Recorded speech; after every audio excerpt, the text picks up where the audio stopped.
Today, what a treat, we're going to walk through Carol Burdett's wonderful garden. We're up on the Cumberland Plateau, Cumberland County, and she has been gardening here for a long time and has a collection of really interesting plants and some really interesting techniques she uses to grow those plants. Carol, I'm so happy that you're having us here today. Yeah, I'm so glad that you came. I love to share. Oh, we have wonderful. a lot of garden tours that come through here, and we talk about specific plants, but as you say, a lot of times about techniques too. Yeah, we're standing by here, this gorgeous phlox, and not a bit of mildew on it. I love garden phlox, yeah, and I'm an organic grower, so sometimes I spray them with milk. Usually I don't spray them at all. Yeah. But neem, I use neem on them also. Another good organic remedy. But some types just don't get it at all, and this looks to be completely impervious. It's really beautiful. And this one's got a wonderful scent too. Yeah. And you're saying this is just a volunteer? Yeah. Yeah. I think the birds planted this one. That happens in my house too. And the ones that show up are usually the ones that are the cleanest, interestingly enough, without disease. Let's go look at some cool stuff. Okay.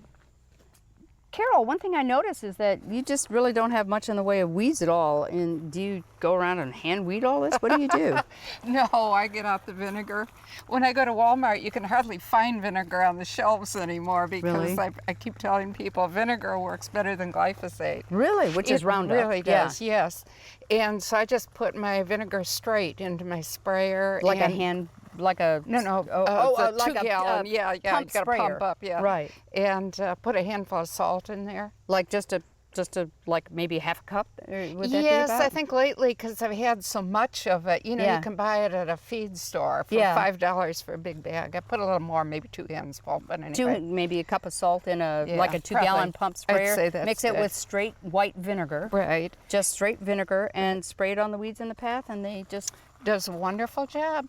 Now, if you've got a huge amount of grass, like it's growing from the outside, Right, so it's or like got Bermuda, a say. People have terrible some problem of that's with that. bad, but no, I spray Bermuda in here. Yeah. And it does just fine. It kills kills it it? off right off. Cool. Of course, we got to remember it's non-selective. I was going to say that. It'll kill anything it touches. We had a student come and I talked about this and she was so enthused. On the way home, she went home and bought lots of vinegar and she told her husband, I'm going to get rid of all the weeds in that new lawn. Oh, and the new lawn. Yes. Look at your rhodies. My goodness, that's beautiful. Yeah, from the other side, of course, that's the south side. You get a much better view of them. But yes, they are beautiful. Yeah, they really are. Yeah. Now, I know you told me that a few years back you had a massive tornado come through here. We did. And prior to that, it was basically a big shade garden. It was. Well, obviously that's not the case anymore. Almost nothing grew here because Yeah. it was all shade. I used to give lectures about growing in the shade, Yeah, but they're no short kidding. lectures, you know. Yeah. When it came through, it took out 600 trees. Wow. It was tremendous. Jeez. It took out all those really big ones, the 150-year-old ones, you know, because of course the canopies were huge. Just like a big sail, they just go down. Right. And a month later, we found we did still have trees. They're all the little ones that just bend in the wind. Yeah, they were more flexible. Yeah, so but they've obviously grown. that opened everything up for you in a way. You Yes, could grow I love more. it. Yes, it wasn't So, my plan, but silver it worked lining, out good. sort of. And you were saying these hollies really responded to the increased light. What is Right. this? Which one is That this? one is green luster. Green luster. That's a Japanese holly. Yes, it is. Carol, I understand you build these beds using no dirt in them. Tell me, and I can see kind of how you put them together. Yes. Tell me how you do this. Yes, our pastures here in Tennessee will grow more rocks than they do grass. No kidding. So I just haul rocks out and, you know, put them where I want my bed to be. So that's your border. Right. But in this case, I had a lot of firewood left over, and I don't use the wood heater anymore. So I just put firewood in there. Now, in between, wherever we've got a little break in the wood, is a place for the plants, and there is some soil in there. I see. So you make a little island, basically, right. inside all of this Right. organic matter that's not dirt. Right. You make a little island of dirt or you just sink a pot in there for temporarily? Well, usually because it's up above ground, Yeah. I can just set the pot Sure, on 'cause there, these you know, are- and then fill in. These are raised beds. Yeah, they're not flush. They're the height of the Boy, rock border. I really wouldn't want to have to haul that much soil. Would Oh you? gosh, no, that's tons of dirt. But sometimes, you know, you just make a volcano of the soil and then you put your plant right on the top of the volcano. Okay, so this is obviously a pretty young bed. What happens to this over time? Oh, great question, because as it goes down, I just keep adding more. Oh, So okay. you can see we've got a lot of grass clippings in here. Yes, And then, of course, we're getting close to fall, and I'm going to be using the leaves. Oh, sure. So I shred the leaves. Sure, and with the grass, same of course, mower. disappears fast. Yes. Yeah, yes, it's hot. Yes. But the leaves take a little longer. Right, Yeah. right. Yeah. And you know what I love about it too is I use almost no fertilizer at all. Sure, because of all the wonderful organic matter. Sure. What an interesting technique you've developed.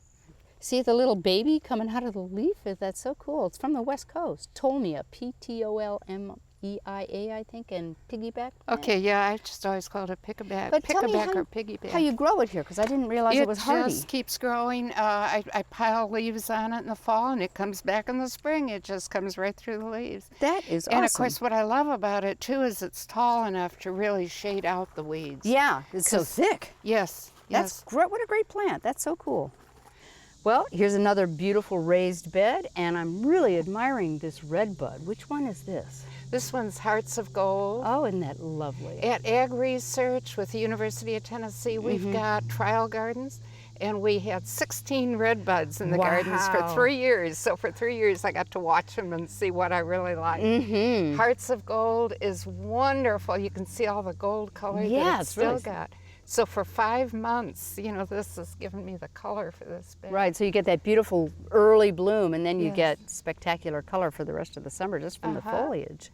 Yeah, that's really great. I love it. It's got a really nice big fat leaves too. And it's only been in the ground 3 years. So Wow. of course, it grows fast. It does, I've had to indeed. cut it back, but we have to do that with red buds. That's And then great. we've got another red bud that I discovered at Ag Research. This one is Floating Clouds. Oh yeah, look at the variegation. And so I in there. really wanted Look this at one. that. Oh, Uh-huh. that is so cool. And Lavender Twist is my next aim. I've got to find one of those up on a standard so That it's not weeping just one, around. yeah. Yes. That's beautiful. And you were telling me you used an interesting technique to plant this. Well, I don't know if it's interesting. It's what everybody's supposed to do now, according to the University of Tennessee. Okay. They say plant your trees bare root, and I really use that on most of my shrubs also. And so with this one, it came in just a 5-gallon container. And I used the garden hose to knock off all that nursery mix. You know, 85% of what was in that container was roots. Yeah. So there's just 15% that was actually soil or Right. nursery mix. Yes. That's really interesting. So you wash all basically the soil that was in the pot off the root Correct. ball, and you do that right, of course, before you plant. Right, and you spread the roots. Spread the then. roots out so Yeah. they're already, there's no bound roots. That's Right, a great idea. right. Well, talk about a wonderful natural feature. That rock ledge is just spectacular. It is, isn't it? When we came here, there were trees growing on them. Sure. On it, but of course, they weren't well rooted, and they came right out when the tornado came Yeah, probably through. knocked them down like matchsticks. Yes, it did. It did. But you decided to make it a wonderful garden feature. It's just a Yes. spectacular thing. And tell me, I mean, okay, so you had to haul all that wood off, and then you made these beds coming down off of here. Yes, we couldn't get a bulldozer in here, but we had a track hoe, and they are Okay. just huge. And he just picked all these rocks up and moved them where we wanted them, Oh and I my wanted them gosh. around here. So you just created this whole thing and exposed this beautiful kind of natural stairway down Yes. here. That's spectacular. We were astounded to see this. You didn't build that. That was there. Well, mostly, yeah. We You did move a helped few it, rocks. yeah. Yeah, we moved it, but obviously something like this we Wow. didn't touch. It was all nature. And then, of nature course, you planted these wonderful, a lot of evergreens and conifers, and I see a lilac. Which one is that? made. Yeah, that one's Miss Kim. Oh, I bet that's pretty in the spring. It is. It's beautiful, and I've never trimmed that. I really try to do the right plant, right place thing, you know, Sure. so that I don't have a lot of pruning to do. Sure. I can see you're a big fan of ground-covered junipers. Oh, I do. Yes, I love them. Of course, these are Indora, which they've changed. What do they call them? Youngstown? now, Yeah, I think Yeah. so, yeah. Oh, the Abelia is the Kaleidoscope. Uh-huh. And then, of course, we've got a blue rug juniper down Yep, there. the wonderful cascading. It's so nice. And when I bought these, let's see, there's 2 of these arborvitae, the green something or other. Is it emerald green? Emerald, yes, emerald green. They had big hunks of brown spot in them. And the lady said, oh, that's just windburn. Well, you and I know better than that, right? We knew that was spider mite. Yeah. And so I just bring the hose down here. And blast them. Since I try to do things organically. Yeah. I just kept blasting them about once a week. And eventually all the brown went away and the green came out. Well, this is just a wonderful thing. It's such a pleasure to see. And I know that back around here, you told me that they piled the logs up and burned them here? Yes, the trunks of all those hemlocks, all the we couldn't fallen sell them, but oh, wow. he just piled them up here. We had flames shooting 30 feet in the air. Jeez. So this is all ash. And of course, we know that evergreens don't grow in alkaline soil. However, the evergreens didn't know that. They didn't get the memo about that. Right. So they're just doing so but well. Here's a testament to something that it is alkaline, because we all know that clematis loves alkaline soil. And look at that.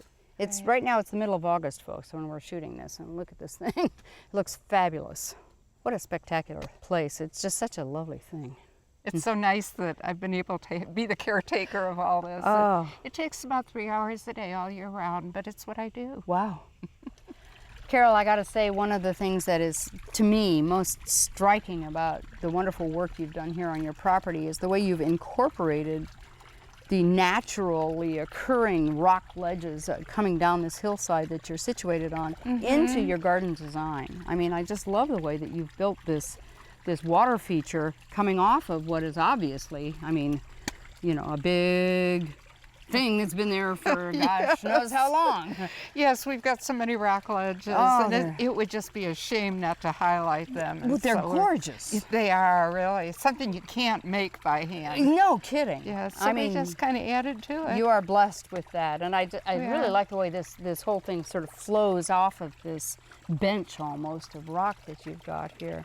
And once again here, just down from that pond ledge is yet the next beautiful rock ledge. It's just spectacularly pretty. Whenever it rains, we have a lot of water down there. Of course, all the cracks in here are from trees falling on it. Wow. And then because it was an open space, I did a lot of burning on here, so you can see the Yes, black I can in see the rock. scorching, but my goodness, it's just beautiful. And I see you're making another bed down there. I recognize the look. Yes, that's right. I love the not having to fertilize. No I love kidding. that. That's wonderful. It gives you so much nutrition for the soil. It does. Well, Carol, I want to thank you so much for giving us this tour of your place, and You're welcome. I'm jealous of your setting. It's just gorgeous. I try to grow hemlocks where I live, and it just doesn't happen. You have them occurring naturally. Beautiful place. It's just been a delight. I'm glad you came. Thank you. Oh, our pleasure.